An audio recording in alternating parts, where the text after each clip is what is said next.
The magnetic field on a axis of a circular loop, current loop. अब circular current loop है, you can see from the figure कि एक loop है आपके पास जो circular है, कंप्लीटली सर्कुलर है। अब इस लूप की ये एक्सिस है, you can divide into three axes. You can take as a Cartesian axis.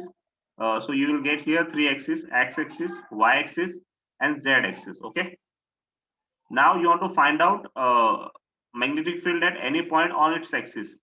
तो ये कोई पॉइंट P है जहां पे आपको मैग्नेटिक फील्ड फाइंड आउट करना है due to this loop, current from this loop. इस लूप में जितना भी करंट है टोटल लूप में, ओके, पूरी लूप का हमें करंट से हमें इस पॉइंट पे मैग्नेटिक फील्ड फाइंड आउट करना है। In this section we shall evaluate the magnetic field due to the circular loop along its axis. उसके एक्सिस पे, सर्कुलर लूप के एक्सिस पे कोई पॉइंट P है, वहां पे हमें क्या करना है, उसकी मैग्नेटिक फील्ड फाइंड आउट करना है due to this loop. Okay. अब लूप है तो उसमें रिपीटिंग पॉइंट्स होते हैं। रिपीटिंग मतलब क्या, इक्वल और ऑपोजिट पॉइंट्स होते हैं, सामने सामने वाले। ओके, ये पॉइंट इस डायरेक्शन में होगा, सपोज ये नॉर्थ होगा तो ये साउथ में ही होगा, ये ईस्ट होगा तो ये पॉइंट वेस्ट में ही जाएगा। So you have two equal and opposite points at, you will find equal and opposite point for each and every point. मतलब आप इसको एक दो पार्ट्स में डिवाइड कर सकते हो कि 50% पार्ट में जो पॉइंट होंगे उसके इक्वल और एग्जैक्टली पॉइंट 50% पार्ट में होंगे। ओके, क्योंकि करंट अगर इस साइड से इनवर्ड है तो उस साइड से आउटवर्ड जाएगा। ये चीज बहुत इंपॉर्टेंट है समझने इसमें। Like now we will consider one single point. Suppose कि हम ये पॉइंट कंसीडर कर रहे हैं, the radius of this loop is nothing but capital R. Okay, and from this point your P point is R distance away from this point. कि जो P point का जो डिस्टेंस है ये डीएल लूप से, डीएल जो current element है, हमारा सबसे पहला टास्क क्या है, we are using here Biot Savart rule. तो फॉर बायस-सावर्त रूल हमें बायस-सावर्त का रूल यूज करना है, इसीलिए हमको सबसे पहले क्या करना पड़ेगा, तो कोई एक करंट एलिमेंट फाइंड आउट करना पड़ेगा। तो सबसे पहले हमने ये करंट एलिमेंट ले लिया। ओके, अब इस करंट एलिमेंट से हमें उस पॉइंट तक का डिस्टेंस हमें डिसाइड करना है।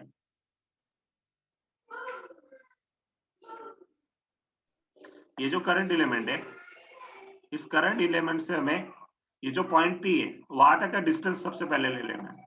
तो it is nothing but vector R, position vector. It is nothing but vector R. Okay, vector R ले लिया। Just a minute.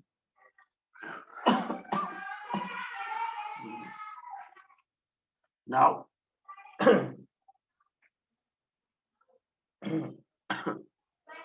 Vector R हो गया ये point.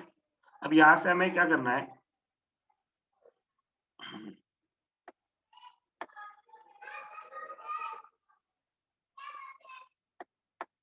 the evaluation entails the summing up the effect of infinitesimally smaller current element mentioned in the previous section. We assume that the current I is steady and that the evaluation is carried out in a free space. जो हम evaluation ले रहे हो free space में, वो current I क्या है, constant steady current है। From figure depicts a circular loop carrying a current I. The loop is placed in YZ plan with its current center at an origin. एक minute, just a minute.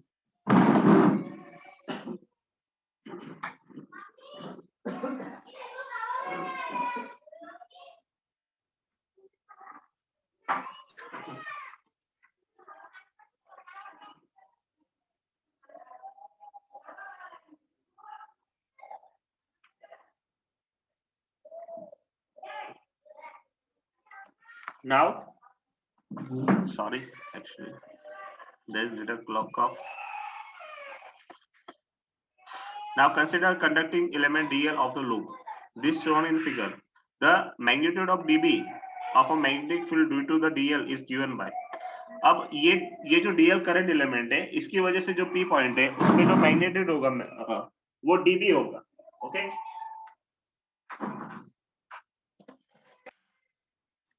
magnitude of magnetic field will be dB at this point P.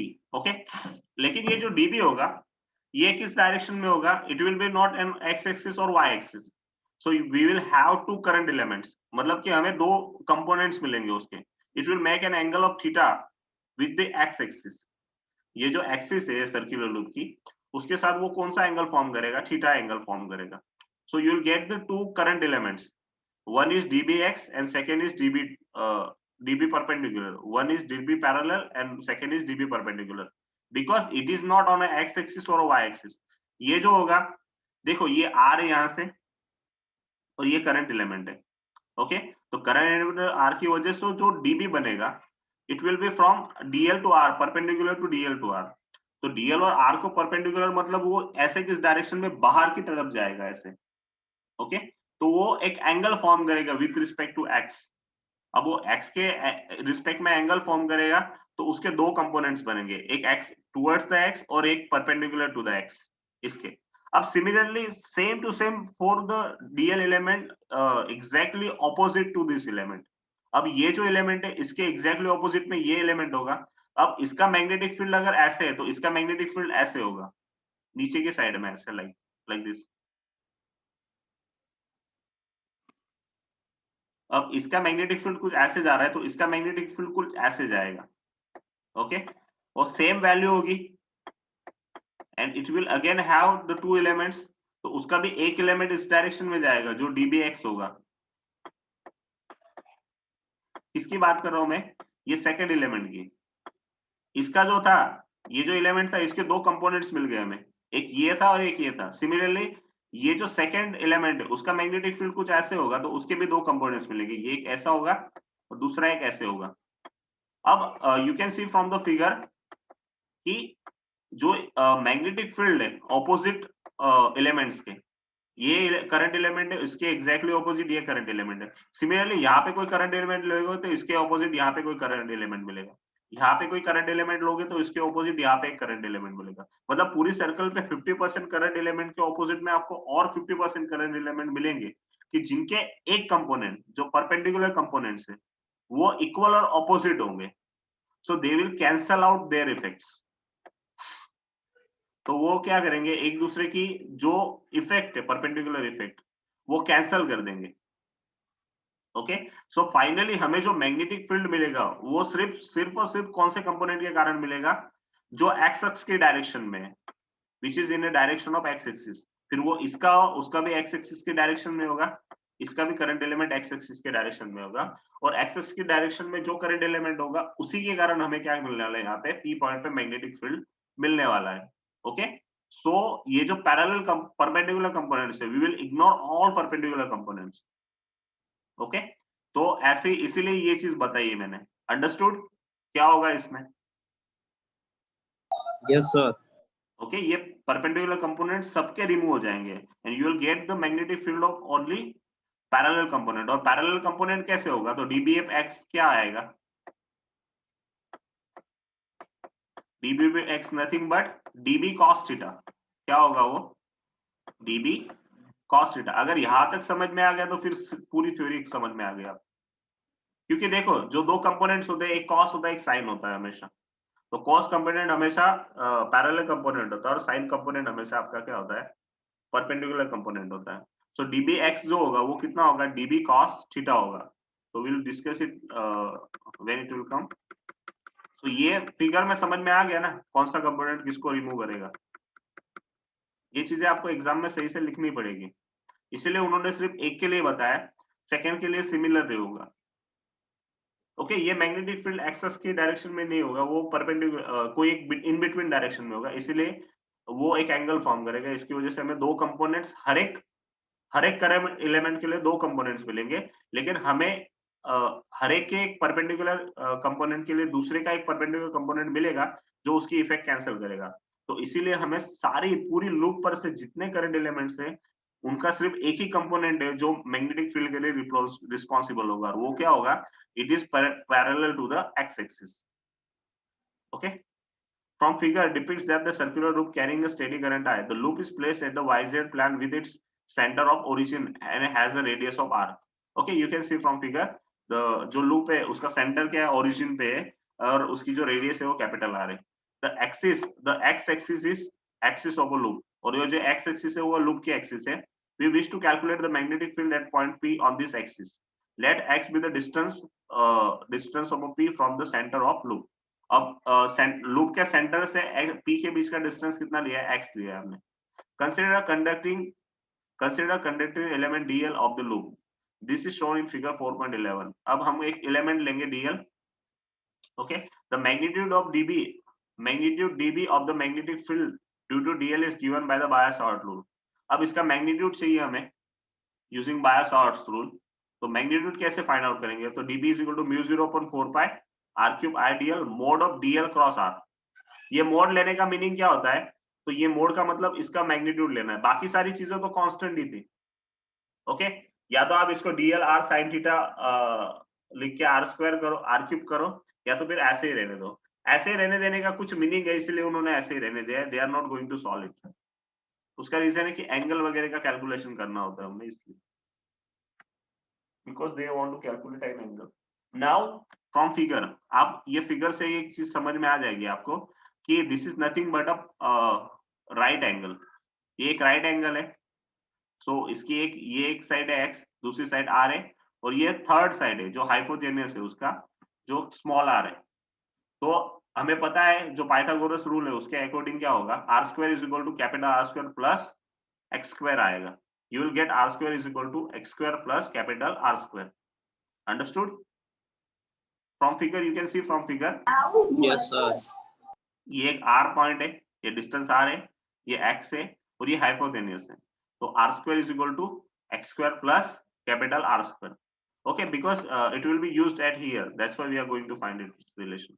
Further, any element of a loop will be perpendicular to the displacement vector from the element to the axial point. For example, the element dl in a figure 4.5 is in xy plane, whereas yz plane, whereas the displacement vector r from L to the axial point P is in xy plane.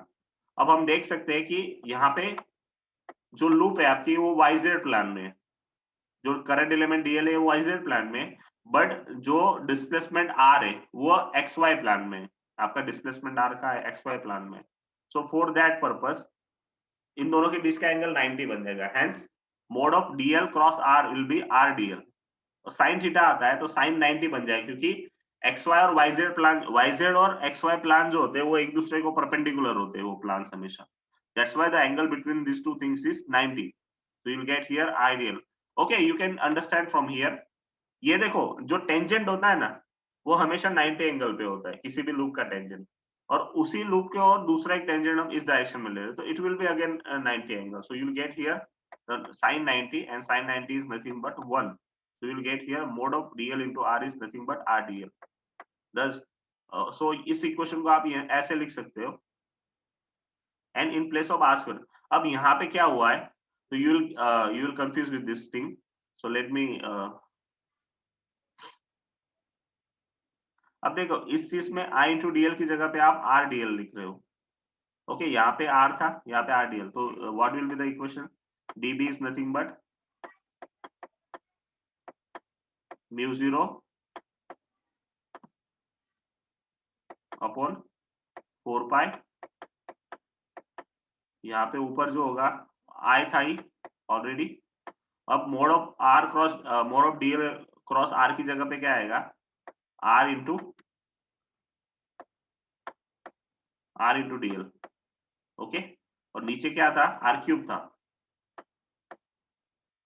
तो ये एक r cancel, यहाँ पे एक r cancel, तो ये r square बन जाएगा. And we know that r square is nothing but x square plus capital R square. So we will replace r square with the x square plus R square. So what will be the relation, तो हमें relation क्या मिल जाएगा, dB is nothing but mu 0 upon 4 pi I dl upon r square. ऐसे आ जाएगा. अब हम r square की value यहाँ से रख सकते हैं, r square is nothing but x square plus capital R square. So that this equation, hence this equation is given here. तो समझ में आया ये इक्वेशन यहाँ से कैसे आया. तो हमें हमें dB की वैल्यू मिल गई. Now the direction of dB is shown in figure 4.11. It is perpendicular to the plan formed by dl and r. और dl और r की वजह से जो प्लान फॉर्म होगा उसको परपेंडिकुलर उसकी डायरेक्शन होगी. Okay, so it has x component dbx and component perpendicular to the x axis is db perpendicular. अब यहाँ पे हम आएंगे. तो अब हमने dB फाइंड कर लिया, मतलब मैग्नीट्यूड तो फाइंड कर लिया हमने dB का. Okay, now for direction. अब डायरेक्शन के लिए देखेंगे तो जो मैंने ऑलरेडी आपको बता दिया कि इसकी वजह से जो dB होगा, ये dB क्या होगा, तो dl और r की वजह से जो प्लान क्रिएट होगा, ऐसे कुछ प्लान क्रिएट होगा, उसको परपेंडिकुलर होगा. ऐसे देखो, इसका जो प्लान क्रिएट होगा dB और r का प्लान जो होगा वो ऐसे होगा, ऐसे कुछ ये प्लान होगा, ये उसका प्लान होगा और उसको परपेंडिकुलर डायरेक्शन ऐसी ही आएगी. इसीलिए ये चीज ऐसे लिखी गई है.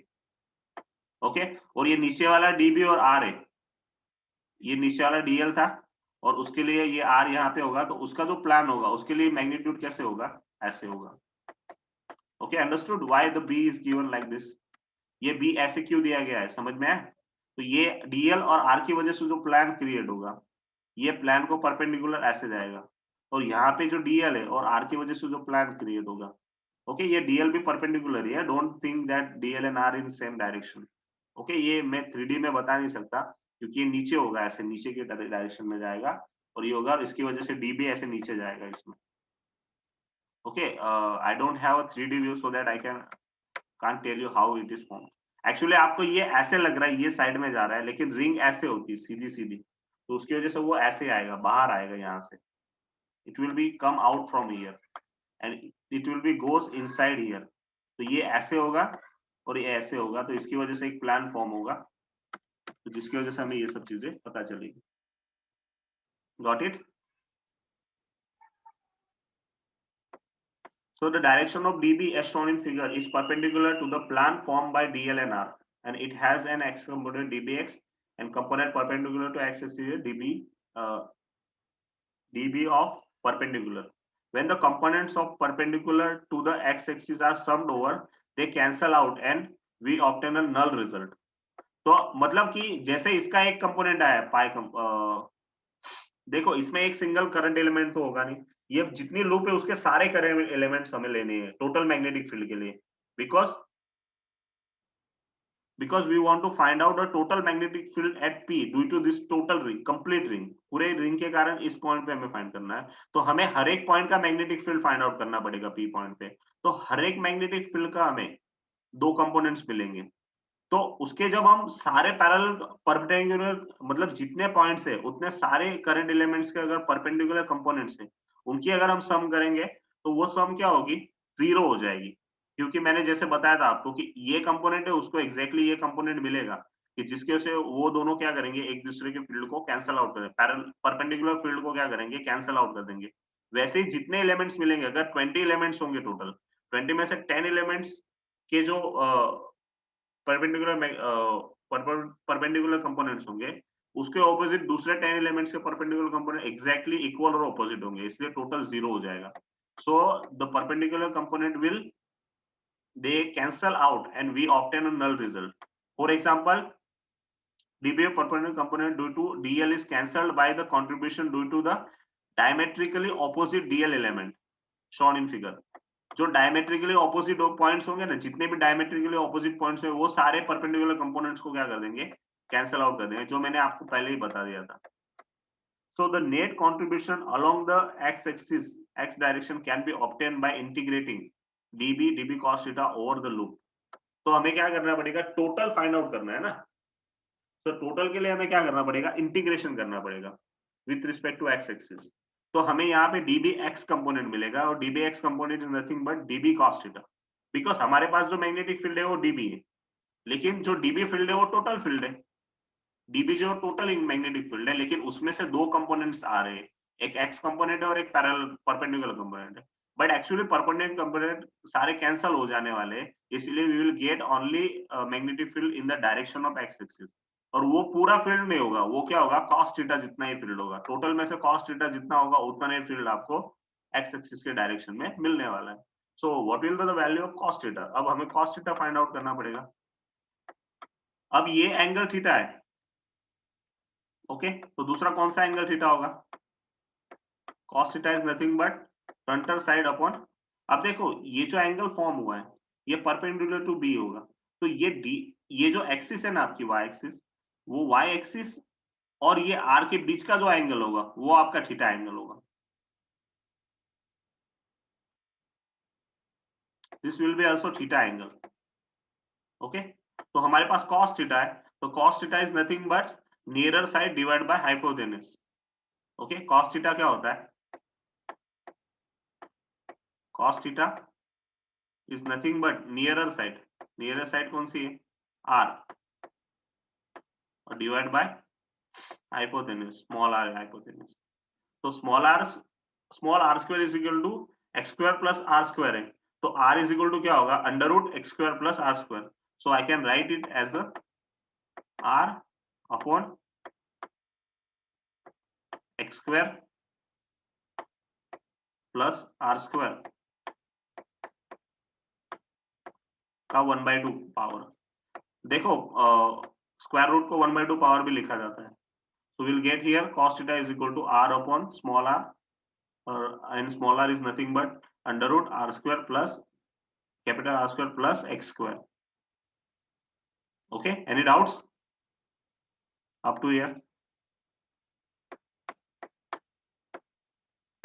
ये cos theta की value r upon under root r square plus x square raised to 1/2. Okay, now putting this value into the equation, तो हमें dbx is equal to nothing but db cos theta है, तो db cos theta की value, db की value हमें पता है mu 0 upon 4 pi I dl upon r square plus capital R square. Okay, we will put this value as well as that value. So I'm going to solve it on a whiteboard. You'll get a much better understanding.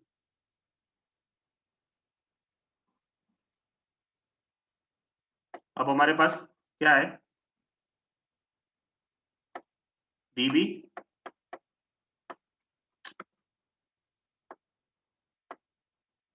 db of x find out करना है, which is nothing but db cos theta है। Okay, अब db की value कितनी थी हमारे पास? mu 0 upon 4 pi idl upon x square plus r square raise to 1/2 था। ओके, इनटू cos थीटा की वैल्यू क्या है?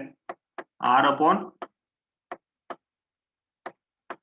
x स्क्वायर, तो जस्ट अ मिनट है, यहाँ पे 1/2 नहीं था, सॉरी, यहाँ पे 1/2 नहीं था, ये cos थीटा था ना जिसको हमने रिप्लेस किया, यहाँ पे 1/2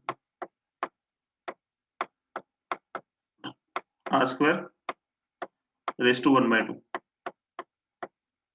अब दोनों x square plus r square है, x square plus r square है, इसकी पावर कुछ नहीं मतलब 1 है, इसकी 1/2 है, तो 1/2 प्लस 1 करेंगे तो क्या मिलेगा हमें?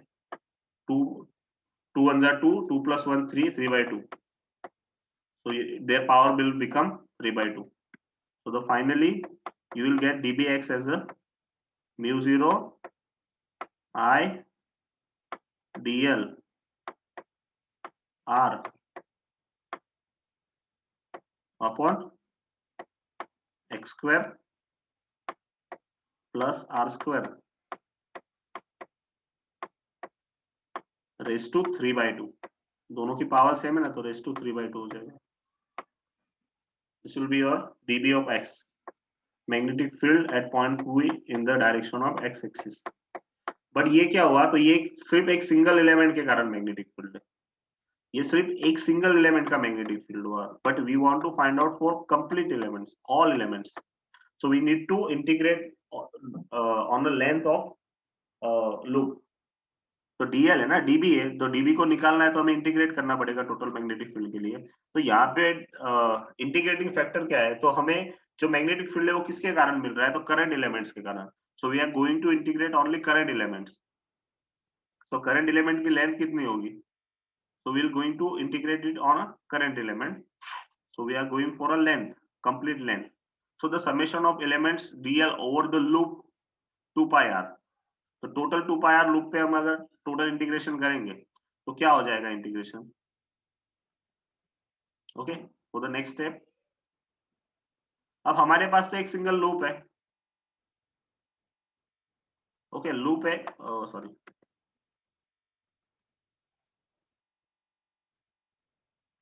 एक लूप है. ओके, तो लूप की रेडियस कितनी है? r है. We are having the radius of loop is r, nothing but r. तो हमें ऐसे छोटे छोटे करंट एलिमेंट्स है dl जितने, तो सारे करंट एलिमेंट्स को लेना है. तो जब मैं पूरे लूप पे इंटीग्रेट करूंगा तो I will get nothing but I am when I will going to integrate it on a complete loop, whole integration, we can say it as a whole integration. So I will get its circumference.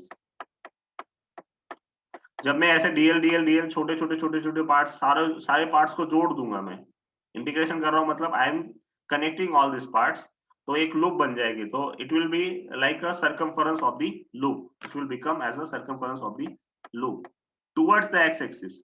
अब ये जो magnetic field है कहाँ पे? तो ये P point जो था ये एक्स एक्सिस पर था. It is on x axis. Okay, so we will first find out only B, then we will this point is in direction of x axis. पहले हम सिर्फ B फाइंड आउट करेंगे, फिर उसको वेक्टर स्केलर जो भी वो देंगे उसमें. तो B is nothing but integration of dB.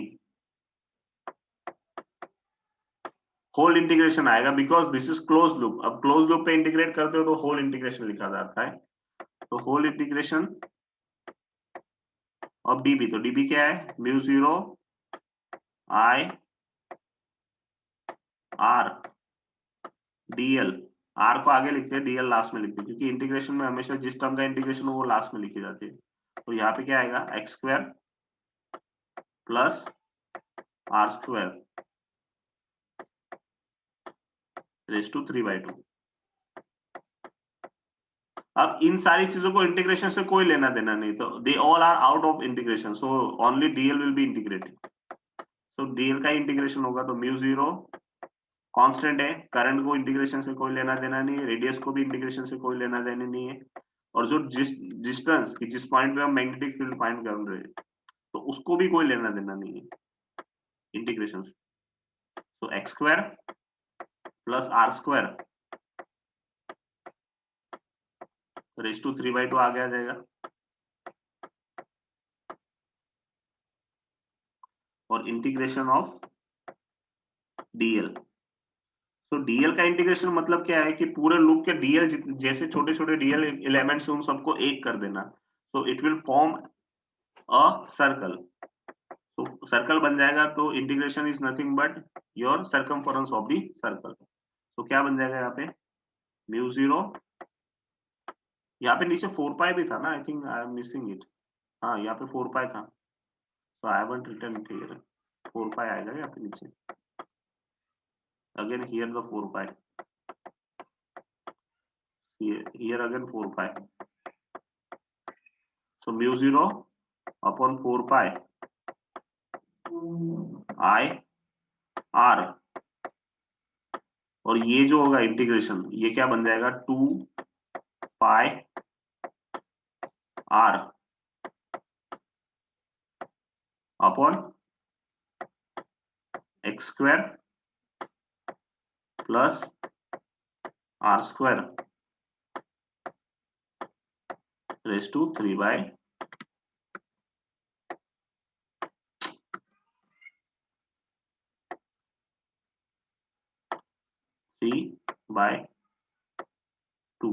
Okay, तो अब यहां से ये पाई कैंसल, ये पाई कैंसल, 2 1 जा 2, 2 2 सा क्या हो जाएगा? 4.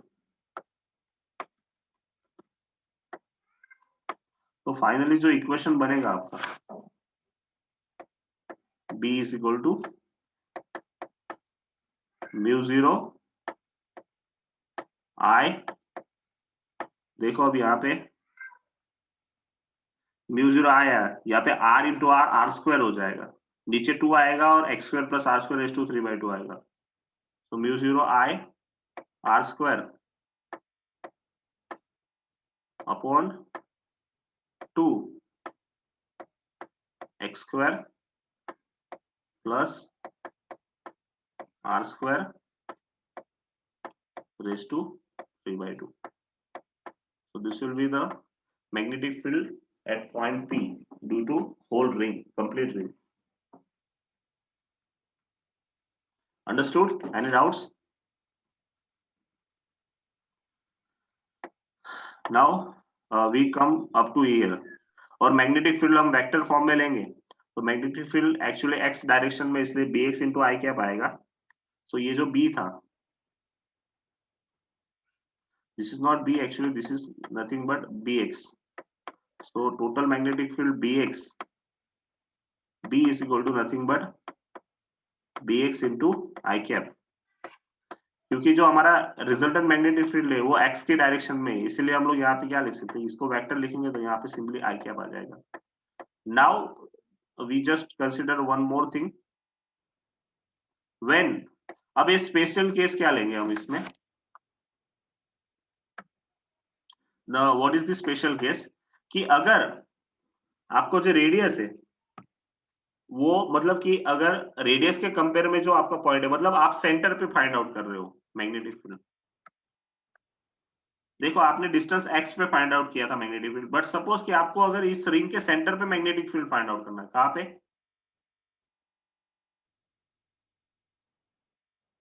ओके. अब आपको क्या करना है कि सेंटर पे मैग्नेटिक फील्ड फाइंड आउट करना है, इस पॉइंट के सेंटर पे. तो x बराबर क्या हो जाएगा, 0 हो जाएगा. Then you are going to find out the magnetic field at the centre of loop, your x becomes 0. अब अगर x यहाँ पे 0 ले लोगे तो आंसर क्या आएगा, तो mu 0 I r square. Okay, x is 0 तो 2 इन ब्रैकेट, x तो 0 है तो सिर्फ r स्क्वायर बचेगा, उसकी पावर बन जाएगी 3/2. तो ये 2 कैंसिल हो जाएगा. ओके, ये यहाँ पे आई कैप तो आने वाला है, 2 कैंसिल हो जाएगा तो क्या बचेगा यहाँ पे, mu 0 I r square upon 2, ये पावर 3 बन जाएगी इसकी r cube into i cap.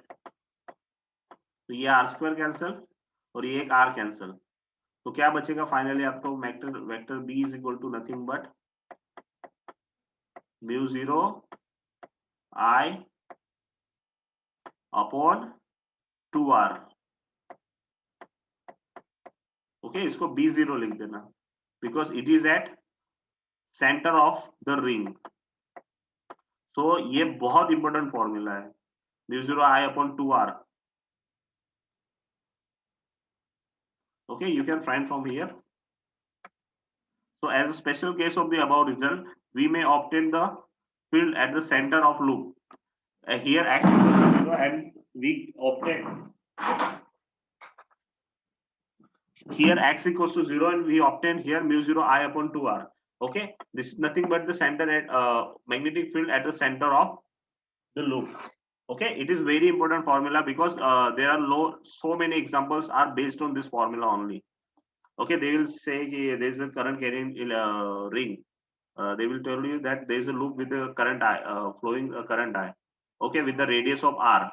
So find out magnetic field at its center.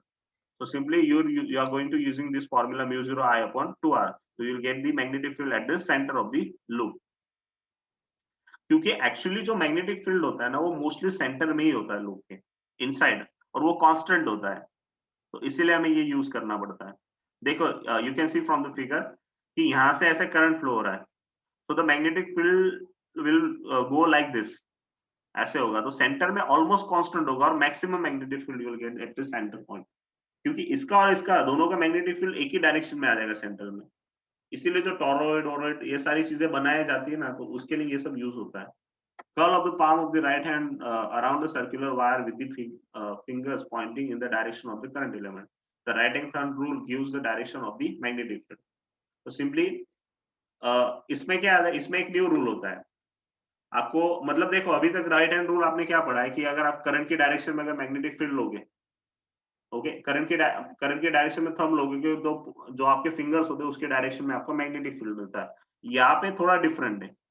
या अगर मैग्नेटिक फील्ड के डायरेक्शन में आप राइट हैंड का थंब लोगे तो जो आपकी जो उंगली है, फिंगर्स है, उसकी डायरेक्शन में आपको करंट मिलेगा फॉर लूप के केस में अगर आप मैग्नेटिक फील्ड के डायरेक्शन में थंब को लोगे तो you will get the current direction of current in the direction of fingers from you can see from this figure. Understood? Any doubts?